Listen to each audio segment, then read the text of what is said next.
বাম নেতাকে রাস্তায় ফেলে মারধর। তৃণমূল নেত্রী বেবি কোলেকে শোকজ করল দল।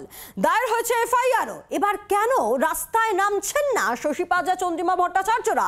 মাস দুয়েক আগেই খড়গপুরের বিক্ষোভের মুখে পড়ার প্রসঙ্গ টেনে শাসক দলকে নিশানা করলেন দিলীপ ঘোষ।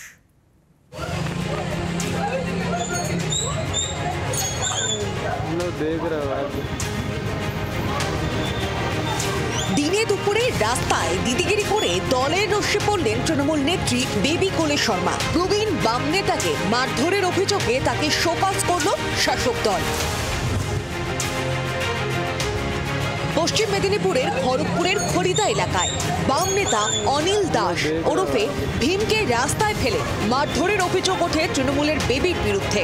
নিজেকে বাঁচাতে একসময় রাস্তার পাশের একটি রঙের দোকানে ঢুকে পড়েন বৃদ্ধ। সেখান থেকেও তাকে টেনে হিচড়ে বের করা হয়।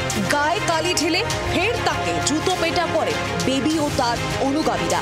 মারধরের এই ভিডিও প্রকাশ্যে আসতেই অস্বস্তিতে পড়ে যায় তৃণমূল। সোমবার রাতেই তড়িঘড়ি শোকজ করা হয় অভিযুক্ত নেত্রীকে। দলের রাজ্য নেতৃত্বের নির্দেশ অনুসারেই বেবি কোলে শর্মাকে আজকে শোকজ করা হলো এবং 3 দিনের মধ্যে তাকে উত্তর দিতে বলা হয়েছে।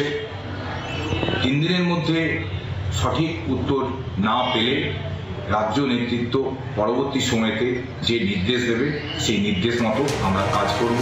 খড়গপুরের ঘটনায় বিরোধীরা সরব হলেও বেবিকে শোকজ করে দল দৃষ্টান্ত করেছে বলে দাবি করছে তৃণমূল।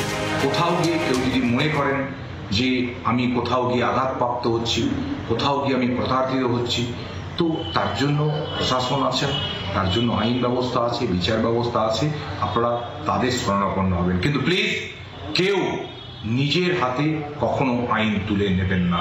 এবং আমাদের দলের পক্ষ থেকে আমি দায়িত্বহীন ভাষায় বলতে পারি যে আমাদের দলে এই ধরনের ঘটনা যদি কেউ করে থাকে তার বিরুদ্ধে যে আমরা তৎক্ষণাৎ প্রয়োজনীয় ব্যবস্থা নিই, আজকে এই শোকজের মধ্য দিয়ে আমরা দৃষ্টান্ত স্থাপন করলাম। মাস দুয়েক আগে খড়গপুরে একটি রাস্তা উদ্বোধন করতে গিয়ে তৃণমূলের বিক্ষোভের মুখে পড়েছিলেন দিলীপ ঘোষ। এই কেন্দ্রের প্রাক্তন বিজেপি বিধায়কের দাবি, সেদিন তার সঙ্গে একই ধরনের ঘটনা ঘটাতে চেয়েছিল শাসক শিবিরের মহিলা বাহিনী। আর সেই ঘটনার প্রসঙ্গ টেনে ফের তৃণমূলকে একহাত নিলেন দিলীপ। সেদিন কিন্তু টিএমসির মহিলা কর্মীরা, নেত্রীরা, মন্ত্রীরা খুব প্রতিবাদ করেছেন, দিলীপ ঘোষের বিরুদ্ধে বলেছিলেন এবং রাস্তায় নেমেছিলেন। সেই মহিলাদের নিয়ে এসে এখানে মিছিল করা হয়েছিল কলকাতায়। আজ যদি সাহস থাকে টিএমসির সেই নেত্রীরা যারা কেবল চাকরি করছেন টিএমসিতে, তারা একবার ওর বিরুদ্ধে বলুন না। আমার মনে হয় বললেই চাকরি চলে যাবে। তাই তাদের পার্টির এই মহিলারা যা বদমাইশি, অসভ্যতা করছে খড়গপুরেতে, তাতে ওদের মুখে কুলুপ আঁটা। শশী পাঁজা বা আমাদের আইনমন্ত্রী তারা রাস্তায় আর নামবেন না। সব মিলিয়ে খড়গপুর কাণ্ডে তৃণমূল কড়া অবস্থান নিলেও আক্রমণ থামাচ্ছে না বিরোধীরা। ক্যামেরায় তরুণের সঙ্গে অয়ন ও ই গোপীর রিপোর্ট, জি 24 ঘন্টা। বাংলার আওয়াজ, বাঙালির আবেগ, জি 24 ঘন্টা।